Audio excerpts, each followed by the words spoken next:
Hi, Jeffrey Scott here, the Ultimate Landscape CEO podcast. This is special today. We have a recorded live stream event where I'm being interviewed by Kelly Dowell. We're focusing on how to convert design build into maintenance, and we're going to cover all the different aspects, what gets in the way of that, best practices to do that.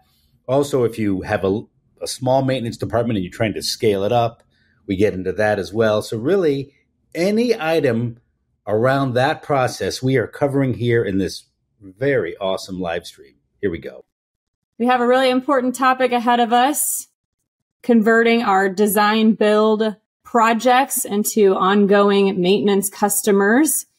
We do have a really jam-packed agenda. I'm super excited about this. We came up with 20 questions or so to ask you about this topic. Again, the topic is converting those projects, it's design build projects, outdoor living projects into full service maintenance customers. So how can we take a one-time thing and turn it into recurring revenue? We started this, I got this question a lot from some of my clients. And you are a great consultant in the industry, so I brought it to your attention. And as we did some homework, we realized that this isn't written about anywhere, that we just couldn't find much information on it. So we did want to, let's bring some information on it. I think it's really important. So what do you think? Why is this topic important to you, Jeffrey? It's so important when I ran and owned my own landscape business, but let me just talk about why it's important for the industry. I have a brand new client, $40 million client. And late in their journey, they figured out, we need recurring maintenance. And they grew the install so quickly. Now they are playing catch up, and a lot of people are selling their businesses now, et cetera. And it's the recurring maintenance, which is the value and provides the stability of the business. So there's this whole long-term trend. When it's a weaker market, people economically, like if there's a dip, people think, glad we have maintenance, or gosh, we really need to sell more maintenance.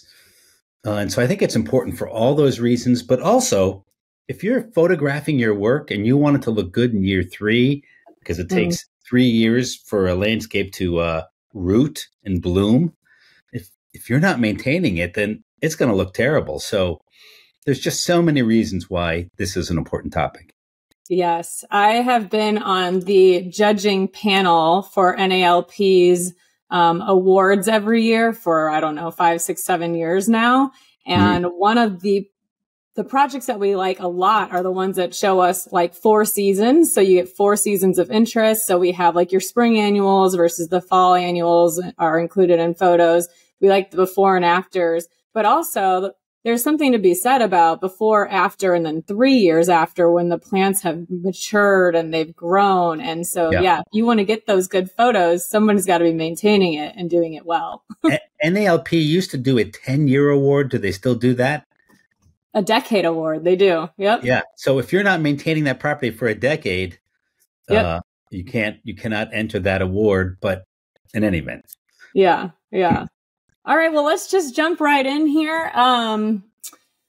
So let's talk about one of the challenges that come up because it's important to know, like, if this was easy, everybody would just do it. Maybe they'd include it in a package or something like that. But why do companies struggle with this? Why is it so hard for us to just sell maintenance with design build? So I'll give you 3. One, I'm going to go back to my new $40 million client. The owner is enamored with install, bid build, or design build. That's how they cut their teeth. And they just don't think about maintenance, or they haven't invested within their company to grow maintenance. And so some of it is just self-inflicted, right? That's one big obstacle. You got to look in the mirror there. The other obstacle is that their best salespeople are really hunting for whales, and they're looking for the next sale. And so they've got the wrong salespeople working on the the conversion. And even if they have decent salespeople in maintenance, they just don't have a good sales process focused on it. So let's call it purpose of owner and business. let's call it the type of salespeople we have in the company, and then sales process. Yeah. And from the client's perspective, though, like why would they opt out of purchasing maintenance, or what would be a barrier for them? Well, there's really a few, right? One, the most common is going to be, I already have somebody taking care of my property. So they have a current provider. We'll get to if their current provider is good or not. Yeah. The other reason they might opt out is they think it's expensive. I always did mow and blow. I've now built a bigger project, but I never thought about bigger maintenance. Another obstacle is the salesperson or designer implied it was maintenance free, right? There's kind of this trend that properties are maintenance free. So and that's a self-inflicted, the client may have asked for low maintenance. Okay. But low maintenance is never zero. Yeah. And a property never looks as good in year one as it will in year three. So those are some of the main obstacles I think that come from the client. Yeah. Cool. So, does this apply? I mean, does this apply for commercial businesses as well as for residential, or which do you think has it harder? Well, the residential definitely has it harder. The commercial knows. I mean, they just know it's in their budget. They're doing maintenance. It's definitely an issue with residential.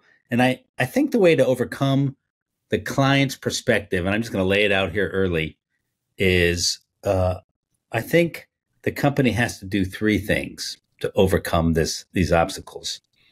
They've got to sell the need to the client, right? The client has to understand why they need a comprehensive or a professional maintenance service. So the need has to get sold. The vision has to get sold. Here's how it looks in year one, but here's my goal for your property in year 2, year 3, year 5. And so that vision the client has to understand what you're really trying to create here, and that maintenance is going to help finish the creation, if you will, of the project.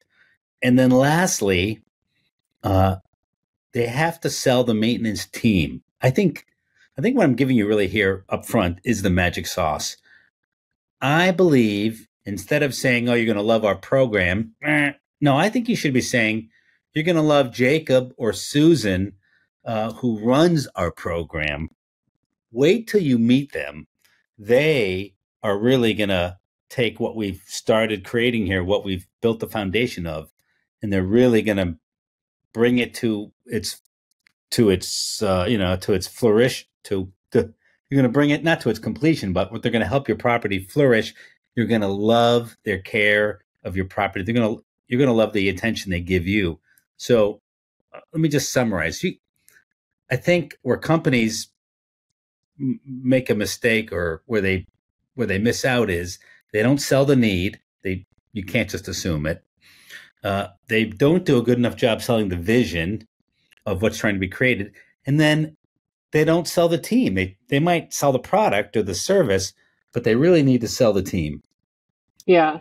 Yeah. So, okay, this is kind of tough because you're talking about selling the vision, but a lot of people are looking for, I want low maintenance landscape design. I want something that's so low maintenance. So the salesperson, as you kind of alluded to this, is selling them something that's low maintenance. So you're kind of setting your maintenance salesperson, maybe you're not setting them up in the best way to let them know that there is, all landscapes require maintenance. We in the industry, we know this, plants need water, they need care.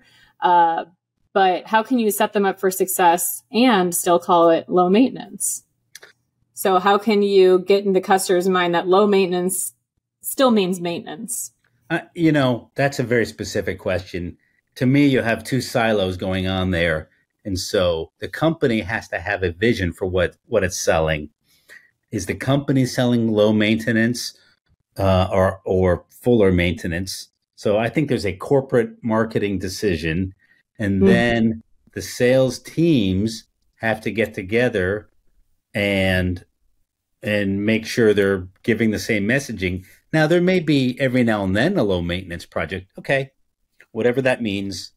Does it actually mean gravel instead of lawn, or whatever it actually means? Always room for exceptions. But if it's a recurring problem, then corporately they're not on the same page, and the sales management on both divisions are not on the same page. Yeah. Well, let's talk about structuring those maintenance offerings. I've heard this before, and I don't know if it's an outdated technique or if it's still in play, but do you know companies that are like requiring maintenance as they sell a design build project, or should you require maintenance? So this is a great question. I am okay with tying warranty to full maintenance. And this is something I experimented with years ago, but back when really no one was doing it. But I'm seeing it more and more now, where people are saying, we will extend the warranty if you are a comprehensive maintenance client. Some will even go to say there is no warranty if you're not a maintenance client. Okay. Now, I think you can get away with that in certain markets, and others you can't.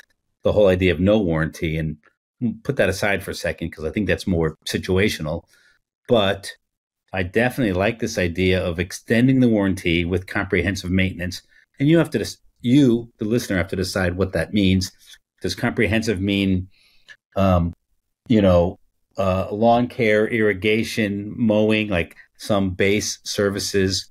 You have to decide, is it a base set of services or is it actually comprehensive? So I like that a lot. There's really no other way to require a year of maintenance, but that's a way to incentivize it. Could you require it by including it in the price? Okay, so here we go. This is the big question. If I'm selling a design build project and I have to include maintenance, I'm going to downplay it. I'm going to suppress compress the costs, and I'm not going to want to do that if it's a large maintenance. If it's really small, comparatively speaking, maybe. But I also think many clients, they're not thinking about that. They're thinking right now about the design build side. So I don't think I'm sure there's exceptions. Someone's going to text in and say, no, we do this, but I don't think it's an advantage to forcing the sale up front. I think you have to sell it conceptually up front 1,000%. But I don't think it should be included in the package. Now, I know in commercial, some are forced to do that. Okay.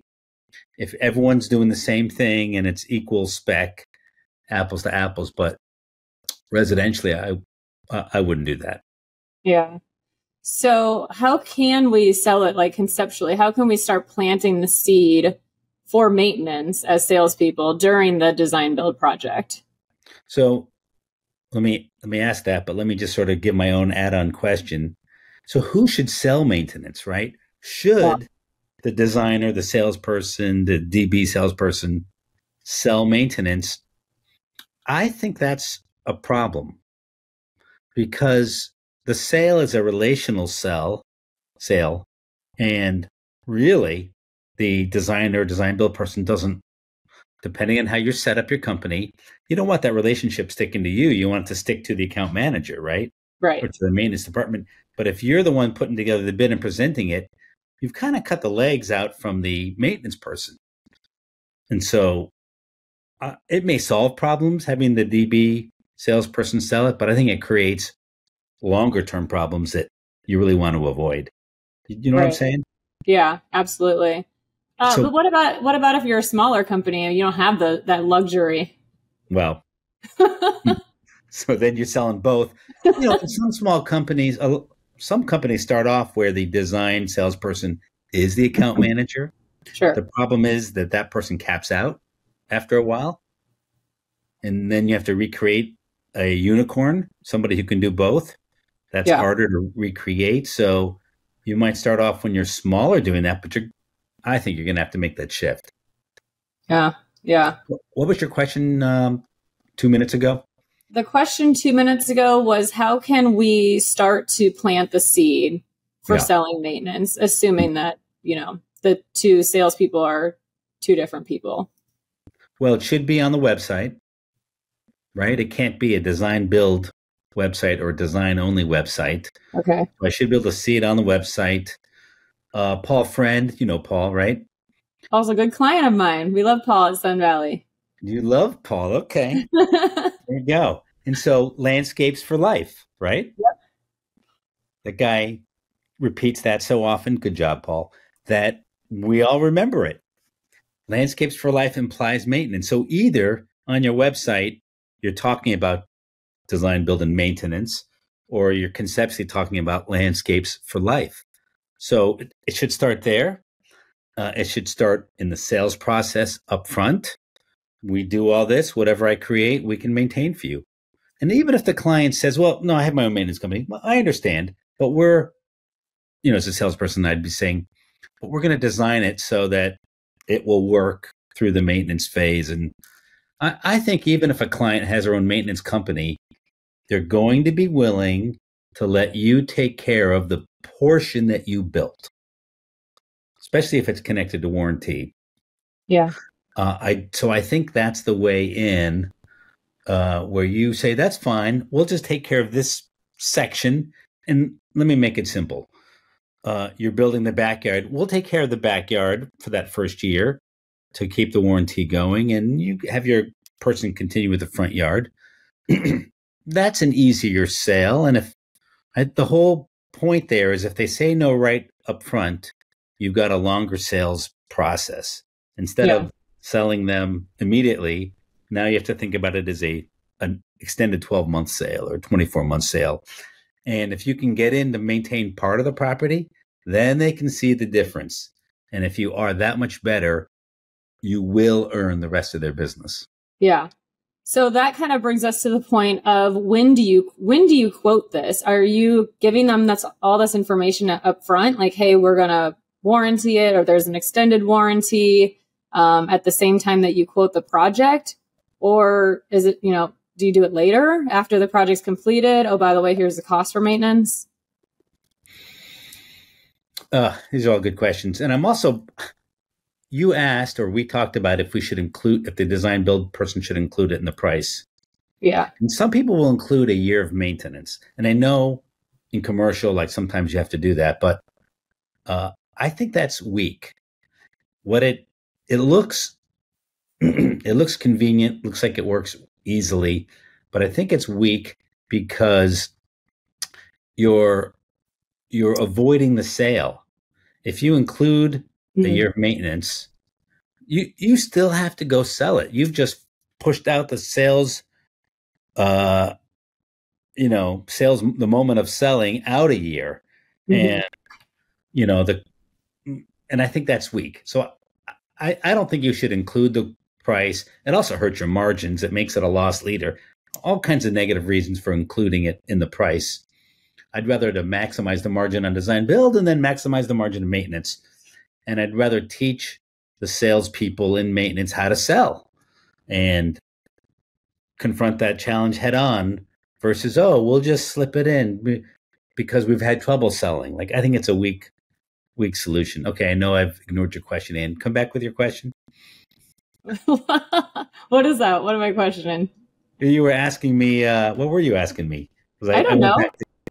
I don't know. I think that was a good answer. I was going to ask you if we're not pushing it off, if we're going to just hit it right now. How important is it to tailor like a custom maintenance plan versus just giving somebody, I don't know, here's the basics, like here's mowing or here's plant healthcare, Yeah.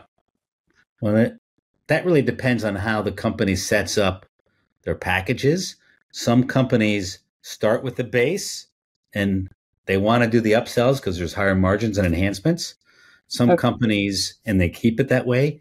Some companies start with the base and then in year 2, they include the enhancements the clients want into the base, right? And so over a 2, 3, 4 year period, the base grows. Other companies just have a more comprehensive approach and will sell that up front.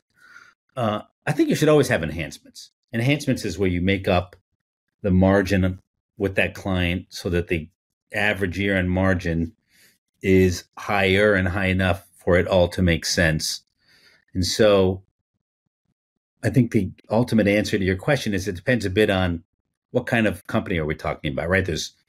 There's mow and blow, there's mowing only, right? There's companies that just do 2 services and 3 services and that's it.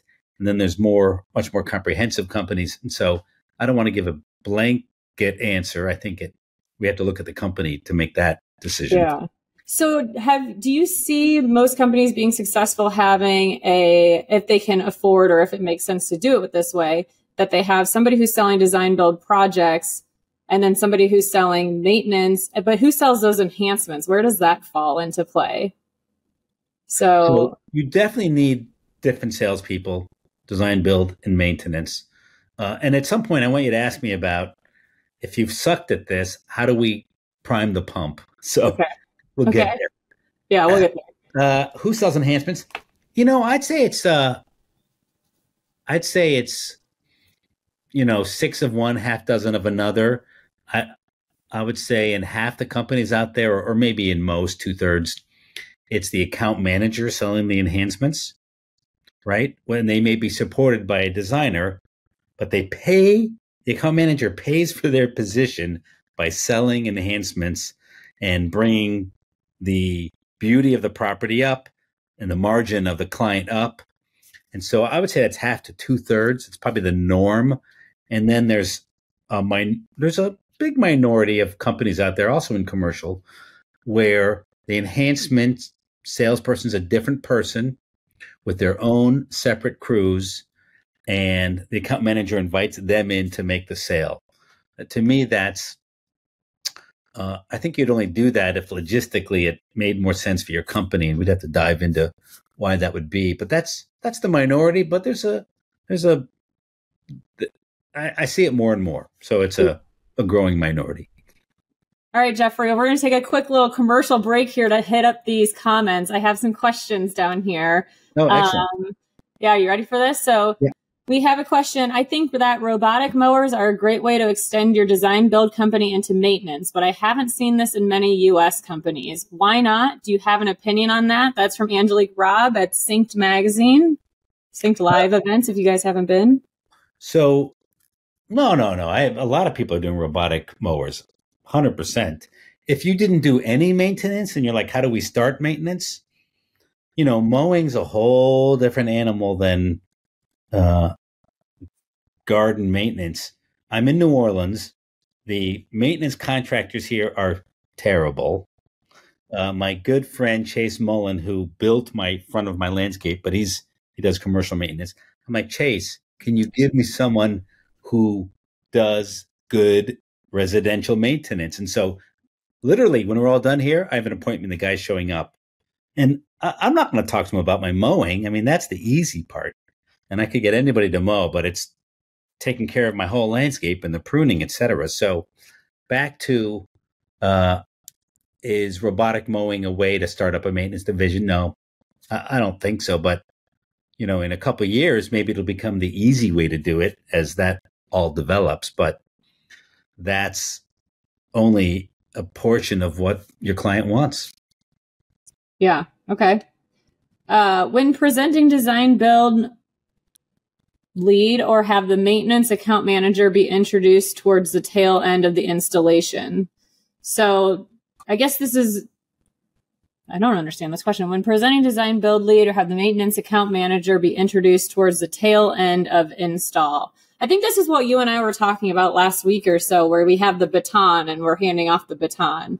If it's a long project, I think the account manager should be introduced in the middle. If it's a bigger project, I'd have my account manager, I'd invite him into a meeting with the client. I'd almost make up a reason for him to be there or her to be there. And I'd give them something, or I'd save something smart for them to say, where they can come out and say, listen, I've noticed the trees, we're protecting the trees. And here's what we're going to do as we finish out the project to make sure we're taking care of your property. So I would make up or have a reason for them to come in, add value, be smart. And like I said early on, you've got to sell the person. So let's call the account manager Jane. I've invited Jane out to come to our meeting next week. You're going to love Jane. She's smart. She's well-trained. She's got more pedigree than anyone in our company. And you're really going to enjoy working with her. And she's got some important things she wants to talk to us about the trees. Ooh, I can't wait to meet Jane, right? We didn't talk about mowing or selling you anything. We talked about a person with expertise. And so I think you've got to sell the person, just like, little sidebar here, just like when you're setting up an appointment for a designer to come out to your property and you're the person on the phone, if you do it by phone, you're talking up that person, whether they're the owner or a separate designer. You're going to love Fred. Fred's won awards. He's been with us, 2 years or 20 years, and we're lucky to have him. And you're really going to love this person. So selling the person and building anticipation, I think, is a great, important step in the sales process. And so back to your question, Jane, the account manager, I would have that person out as early as you can on a larger project. If it's a short project, man, you better have that thing well timed because, for the obvious reasons. So you can't bring them out necessarily early, but you better have it orchestrated up front so the client isn't on vacation. I had to go to New York for work. You need to really make sure that they know the need to meet Jane and talk to her about what you have. And it could be, maintenance or warranty is tied to it. You'd have to come up with, depending on your strategy and how you make it important. But on really short projects, it has to be well timed. Yeah. So, we're a marketing company. What we like to do a lot of the times is put together like employee bios. So that way, when somebody schedules their appointment, we're sending them, hey, Jane's coming out, meet her. This is what she looks like. So, you know, ahead of time what you're getting yourself into. So I think that could be applied in the same way, with the next account manager or the next salesperson that's coming in. So, we've got multiple questions here about when, and we're talking about when do you sell this? And I think we've hit on this multiple times. I don't know if we're looking for an exact when do you quote it answer, but I think, you've hit this. Quote it as soon as the maintenance crews can get on site. Yeah. Now, sometimes in a larger project, you've got to come on site and maintain something, right? So sometimes you have to dribble the maintenance in. We're going to come in now and deep feed your trees or, whatever it might be. Or we're going to come in now and take care of the front while they're finishing out the back. So you might have to be flexible and pivot, but there should be zero gap in that handoff. It's like the baton race, right? You're handing the baton to the person in front of you and you're both holding it for a second or two. Yeah. And that baton can be dropped. Yeah. So can I go back to, you haven't asked a question, so I'm going to jump to the question. What happens if you suck at this and you got to kickstart it in your company? How do you do it? And so I'm a fan of of this term called mini games. We know it from the great game of business, right? So you create a mini game. I think for the first year, you create a mini game where you track every single client conversion. Like you'll have a war room with a board and there's the name and does it get a smiley face or a red X? And I think of it as hand-to-hand combat. I also think you can give mini incentives. So you might double the incentive, triple the incentive, quadruple the incentive that the designer gets or the project manager gets or the maintenance person gets. And you let them know, for this year, we're going to have some fun, or for this quarter, for the next 3 months, I'm quadrupling, and I'm just making this up. I'm quadrupling the incentive for every client you sell. And I want to go sell 100% of clients that we want to service, right? Maintenance can't travel as far as design build. So you have to know who you want to sell. And that's a whole separate debate right there. But I think you turn it into a mini game. You put money behind it. By the way, a project manager, if you have one in your company, can be a big sales promoter in this process. So let's say it's a big enough project where there's a project manager. The project manager can now talk up the maintenance person. Oh, wait till you meet Jane. She's the best. And honestly, I think clients like to be sold sometimes by technicians and not suave salespeople. So when the project manager is talking up Jane, the account manager, the client's gonna believe him. Yeah. And they'll talk at a different level too.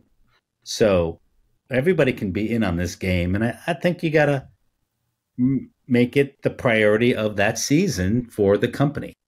Yeah. So a lot of design build companies are great at what they do. They're excellent at what they do because they have specialized in what it is that they do, which is design build. They do really good projects. Maybe they're just dabbling into maintenance. They don't, or maybe they just really don't have a strong maintenance division. They may not want to admit that, but their maintenance is weak. Design build is strong. Maintenance is weak. I mean, how do we get that ball moving? I mean, you want to talk your people up, but what if you don't have faith? Not only do I have thoughts on this, I've experienced this. Okay. In my own company, where there's a lack of faith from one side to the other. It's the real deal. Salespeople, designers, salespeople will not sell if they don't believe in the team. And I just said you should sell the team, not the product, right? Right. So you cannot afford that. Hands down, it will kill. I don't care how much money you put in front of your incentive you put in front of your salesperson. They don't believe who they're going to hand it off to. They're not going to hand it off. It's like a realtor. One little sidebar here, but what I found about realtors is, yes, you can give them incentives to promote you to their new client, but what they really want is for you not to mess up their reputation. Like, that's what motivates a realtor. They're only going to refer you if they believe. Yes, you can bribe them, but they're really only going to want to refer you if you don't mess up their reputation and their sale. Yeah. And I think an internal salesperson, thinks that way, and they should. And so you got to have the right team. So if you're trying to kickstart a whole division, I always tell my clients, if you're going to do something, let's grow it to at least $1 million, because then it's a real division, a real company. Now, if you're 40 million, you're laughing at what I just said. If you're $500,000, you're like, what? My whole new division should be $1 million. I think when you get to $1 million in a division, you can have a mini leadership structure in place. You can scale the thing. There's enough revenue to pay for it. So, if you're 3 million or 5 million or 10 million, and you're going to start up maintenance, we're growing this thing to $1 million. Okay, what do we need? Well, if it's going to be $1 million, now we can afford a good leader of that, or a good salesperson, or a good account manager. So you have to invest forward ahead of the revenue to build that team. Do you think that they should be able to use, you talked about doing mini games, but using incentives, can that go both ways? Like the maintenance team has the same incentives, design build? What do you mean? Well, you said, do a mini game, have a war zone, if you will, and put the smileys and the red X's. So yeah, war room. That kind of gives one side of the team who may not have faith in the other side of the team a incentive, but maybe not the other team. So I guess I'm just trying to in my mind how to remediate that and build more trust and camaraderie versus that divide. So a mini game is we're going to change a set of habits here and behaviors. Maintenance should be referring design build. And in fact, we always drew the circle, design to build, and build feeds maintenance. Maintenance should feed design build. And there's always a debate. Well, what do we hand off versus What's an enhancement versus design build? Yeah. And within a company, even that definition will change every year or two. It just is going to change. Don't fret about it. Just set the definition and know to yourself it's probably going to change depending on multiple factors. So I don't know that you can create a mini game around that because you can't force every client to buy design build. I do think it is a long-term training that maintenance has to sell design build and maintenance, or I'm sorry, they're not selling design build projects. They're selling that the department, or they're finding the need and selling the need so the department comes in and can talk to the client about design build. One thing you can do is have designers walk properties with the account manager. And that designer walking the property with the account manager can both identify, hey, I just saw 5 things you can sell the client. You can sell them that. But really, if I look at the property, I could sell them redoing this whole backyard here, that the account manager is never going to see. So I think your best salesperson with the biggest vision, this is going to sound a little bit counterintuitive or sort of a tension. But if you could free them up to walk properties and educate account managers and expand the account manager's vision on what they could sell, it would really be to the benefit of the client, the account manager, and the company. Yeah. I know we've got some feedback here. That's the great debate, the enhancement and design build definition and solving that. And I think it really comes down to people too. You might have somebody who can do design build projects selling enhancements. So it's going to depend on so many factors, like where does the skill level reside to plant trees, do small projects, do masonry. And so a lot depends on your company and the skill levels. And it's going to change every couple of years. So just do the definition for the year, see if it works. There is always exceptions. It's one of those things that will always be debated and things will sort of change as your company changes. Yeah. Cool. We've got a couple other questions here. Outside of closing existing design build clients, what marketing methods have worked for maintenance clients through your experience with your customers? Yeah. It's harder to market for maintenance than design build. And let's have a little conversation here. Do you agree with me, Kelly? And why do you think that is? I think it's because a design build project's a thing, and it's easier to sell things than services. A design build project is sexy and visually interesting, and that's easier to sell. If I want to redo my property, I'm going to do more research. I might do research to get a good maintenance company. As I told you in New Orleans, there's some crazy people here, but there's not great. The properties are so small. Yeah. There's just not great maintenance companies. So it's easier for me to find a design build company. Even Chase Mullen does residential design build, does it great. So my experience is it is harder to market for maintenance. Not impossible, especially if that's your reputation, right? If your reputation is design build, it's a lot harder. If you built your whole company on maintenance, then you've got the reputation behind it, and then just good name recognition, marketing and pay-per-click and trucks and everything supports your growth. But if you're trying to start a new thing, it is just harder that way. It's not impossible, but harder. What's your experience? Yeah, I mean, I think I would agree with you. Design build is definitely a sexier thing, especially if you're doing it right and you're going out there and you're getting the before photos, you're getting the during, and you're showing this elaborate, great, awesome thing that you've done afterwards.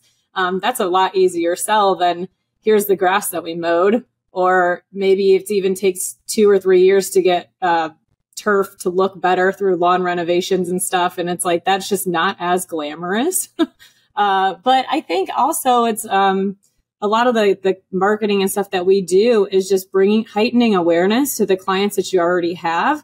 Because 9 times out of 10, they're not taking every single one of your services that you offer, whether that is design build or whether that is any of your maintenance services. So how many of your clients are on your tree and shrub program who also do mowing and fert and, your bed maintenance? Probably not all of them. So it's kind of that bringing awareness and that repetition over and over of here are the services that we have for the maintenance. But could we talk about that a little bit? So Let's do it. If your client gets a first impression of you as design build, it's going to be hard. It's going to be hard to change their mind on what you do. One of the best solutions to that I've seen is Russell Landscape, where I held really my first summer growth summit. We didn't call it that back then, but that was my first summit, if you will. And when they bring on a new maintenance client, they do a dog and pony show where all the service heads assess the property and come with their recommendations in the first 30 days. And it helps cement in the client's mind, oh, you guys don't just mow and blow, but you've got the pots division, the irrigation division, I'm making this up, the lighting division. I'm not sure they have that, but, the pest control division. And so you then get the client really clear up front. Your enhancements go up in that first year a lot, and the property makes a big, quick turnaround in how it looks. And so anybody watching the property will say, oh my God, what did you just do? Because your property just changed. That's beautiful. Oh yeah, we hired Russell. So I think that whole onboarding of a new maintenance client is often is given short shrift. You sell maintenance, they should learn in the first month or two everything you do in maintenance. You can't just assume, oh, we'll upsell them later, because it gets harder as the further down you go. So I always thought that was brilliant. Yeah. I think it's interesting what you said, though, about if the client's first impression of you is this, and you're trying to change it to maybe that. I mean, that could go from, I have clients who come to me and they're like, we're mostly commercial or we're mostly residential and we want to get into the other one. How do we do that? And it's like, well, if people's impression of you is that, sometimes that can be hard to break. But as a consultant, is that something that you even want to change at times? This is kind of getting off, but I think if you're good at something that you're great at, right? If you're really, really good at the commercial space, do you want to get into residential landscaping? Well, that's a valid question, but let's just go a little micro. So my point was, I hired you for maintenance, but I didn't know that you did these 6 maintenance services already. I only thought you did this one service. I guarantee everyone listening here, guarantee it, I'm going to put $100 down. You've been in business for a couple of years or more. There's a competitor on one of your properties doing some service because your client didn't know that you do that. Yep. I guarantee it. I got $100. Yep. It's happening to everybody listening here. And that's because you didn't educate the client up front to what you're already doing. Now, your question was, should you really go into residential if you're commercial? It's a great point.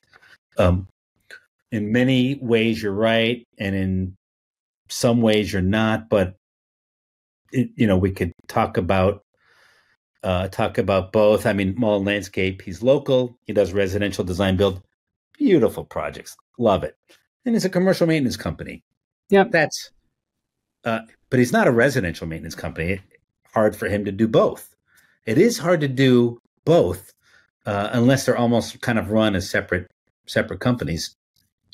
And so, in general, I think people look at diversification as the way to grow, and sometimes it's the way to not grow fast. Yeah. Sometimes you just slow down when you diversify. So would you think it's beneficial to get feedback in that way? So when you're done with your design build project, I don't know, if you're done with your design build project and you get a 7 out of 10 on your NPS score, are Do you find that your clients are actually sending out feedback surveys? Are they finding out how they did with their customers? So I think there's 4 ways to get feedback. Way number 1 is, are they paying promptly? You should, when you're doing an install project, you should be on top of every payment. And if a client slows down any portion, there's a problem, probably with your work. So prompt payment, and in fact, immediate payment, not 2 weeks. We give you terms of 2 weeks. No, we get paid on receipt of the invoice, because you need to know if they're happy. And so payment is the most important way. And therefore you really should not give your clients terms on bigger projects. The foreman asking for a review, 5-star review. Now, sometimes the client will do it because they like the foreman. Yeah. But it's a way to find out how we're doing by asking the client to commit to a 5-star review. You do have the NPS surveys, right? The Net Promoter Score. I think that's probably handled more corporately, but that's a way to do it. And then lastly, on larger clients, I would do a walkthrough. And sometimes you need a higher up person in that walkthrough. So, if I owned a design build company and it was running well without me, I would still go do a walkthrough on a few projects a year where I'd have the client tell me about their entire experience, right? Sometimes they don't want to tell the salesperson, or, they just want to get the project done. So there's different ways to do walkthroughs, and I used to do them that way. And then in maintenance, you can do kind of walkthrough. So there's walkthrough on the property, then there's walkthrough on how are we doing.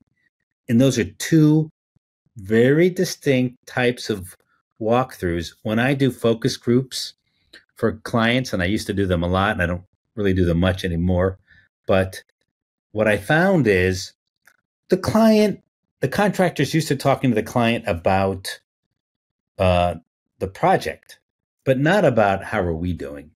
And so that's where a focus group can really help a client learn about how do they do in terms of process and satisfying the client that way. Yeah. Cool. We've got a couple questions in here I want to make sure that we get to. Follow-up question on Russell Landscape's Dog and Pony Show.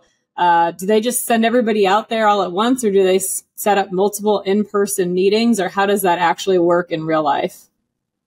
I believe it works as follows, that we've taken on a new client and we have a kickoff meeting with that client and people show up. So it's all together. Okay. We'll say, you know what, why don't we meet in a month from now, or whatever it is, a couple weeks, a week, whatever. And we're going to assess your property and come back to you with feedback as a group. And then after that, you can break off into individual meetings, but you have to assume the client's super busy. And so you better have it orchestrated up front. Sounds like an intervention. It sounds like when you're taking over someone else's maintenance account, it is an intervention. All right.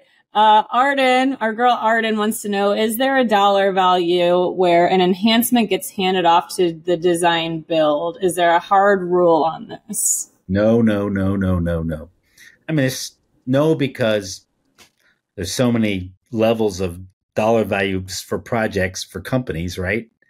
Like some companies do $5,000 jobs, some do 50, some do 500, some do 5 million. So dollar value depends on your company, but then it also depends on your skill set. But it is a good question, because should you set the cutoff as a dollar value or a product type? Mm-hmm. And that's where I find the companies just kind of change it every couple of years, because it never quite works, or it works and then it stopped working. Some will just do it on dollar values, and it's somewhat arbitrary, 5,000, 10,000, 20,000. Others will do, you do the softscape up to 10,000, but hardscape, anything over 2,000 we'll take and design build. Again, I'm just making up those numbers, but it could easily be a hybrid of the two. Yeah. One of the things we started talking about at the very beginning of this live stream, so I don't know if everybody was on at that point, but we did talk about the NALP has a Decade Award, which is a really cool award that is kind of prestigious that you win if you did the design build on a project and then you maintained that site for 10 years, a decade. And so that is an award that you could use to show clients in your marketing efforts that we are, yes, a design build company, but we also thrive in maintenance. I think that would be a huge way to highlight the long-term benefits of your care, because you can just see that year after year after year, the plants maturing, the trees growing, the 10-year difference, I think is just a great way to showcase the work that you've done. Do you have any other strategies in mind that you would think are effective ways to showcase like long-term benefits of maintaining the property that you put in? I think in the sales process, you can take prospects to come visit your comprehensive clients. And so they can not only see the work you did, but the benefit of keeping the company on for maintenance. And so I think that's a great way to get clients and prospects talking to each other. I also think you could get your properties on garden tours, right? A lot of garden tours are big deals. There's for homes and for gardens, right? So there's house tours and garden tours. You could create your own if there's not one in your area, where you invite clients and prospects and maybe a local garden club to 2 or 3 of your properties, and maybe you even sell tickets and you give that money to a nonprofit, a charity, right?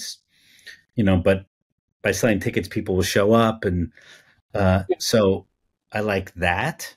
And of course, videos, right? Whether it's testimonials or time lapse might be interesting if you had a 3-year time lapse, or just other kinds of videos, right? There's all kinds of videos these days. So those are a couple ideas. Yeah. What do you think? Which is your favorite there? Oh, I don't know. I like all of those. I like the garden tour idea. Actually, my mom does something like that in St. Charles. She puts together a garden tour in Frenchtown where she lives. So I think that's pretty cool. She's got, different, not vendors, but musicians who play at each of the different homes, and you can go and tour and take a little trolley to the homes. So I think it's kind of fun. Your mom runs a landscape company, does she not? My mom does run a landscaping company out of St. Louis. Yeah. So, well, we are wrapping up here on time, so we don't have any more questions here in the comments that I can see. But I love that everybody joined us today. Apologies for the technical difficulties, but I'm glad everybody made it to the right location. Jeffrey, I know you have some really high impact peer groups that you have going on, and I've seen. So since we're off of the Summer Growth Summit, how can people get involved with you? How can they stay in touch? So we run a high impact peer group community. We have over $500 million in revenue under our umbrella. And it's probably grown since I even counted that, of companies in the US and Canada. We change businesses, and really we change lives. And if you've listened to any of my podcasts, we share clients, Kelly, right? We share a lot of clients, and a lot of them have let me know that one of the biggest things is like they've gained free time. So instead of just being in the weeds of their business, they can actually take vacations. They have their second in commands who can run the show when they're not necessarily there. And I know that that's been a big game changer for them. I just recorded a podcast with Craig Atkinson, Green Side Up. He's taking 2-month-long vacations this year. Not back to back, right? Well, that would be a 2-month-long vacation. Okay. No, 2-month-long sabbaticals in his business. That's awesome. And it's all possible. You just have to set the goal and go after the goal. And that's what we help people do. So we have peer groups for all different size companies. Some are more commercially focused. Some are more residentially focused. You can go to my website, jeffreyscott.biz. You go to the services page, and then there's a little inquiry form you can fill in on the peer groups. It's our passion. We have a team of people to lead these groups, And we really give tools and benchmarking and confidence and a peer network that will allow you to, it's lonely at the top. It's lonely running a business. We bring you out of the desert and into the community where you get the friendship, the ideas, and the sounding board and the goals and the direction to really achieve your dreams that maybe before you either didn't think were possible, or maybe you didn't even dare dream because you weren't sure how you could get there. That's awesome. If somebody doesn't know what to expect, like, are you hand selecting them into you have so many peer groups, so there's a lot of different options for you to put them in, or is it just you go into the next one? How does that work? That's a great question. So if one person calls us up, we'll figure out which group they fit best in. So we hand select. Every now and then we'll start up a new group, and we'll hand select, but it'll be sort of en masse. And sometimes we'll say, no, you shouldn't go into the new group. We're going to put you into an existing group. So we definitely talk it through here behind the scenes to curate the group and the experience. Awesome. All right. Well, I think we're at time. It was great chatting with you, Jeffrey. We'll have to do this again, and we'll put this on a podcast too. There you go. Coming soon. Talk to you later. Bye.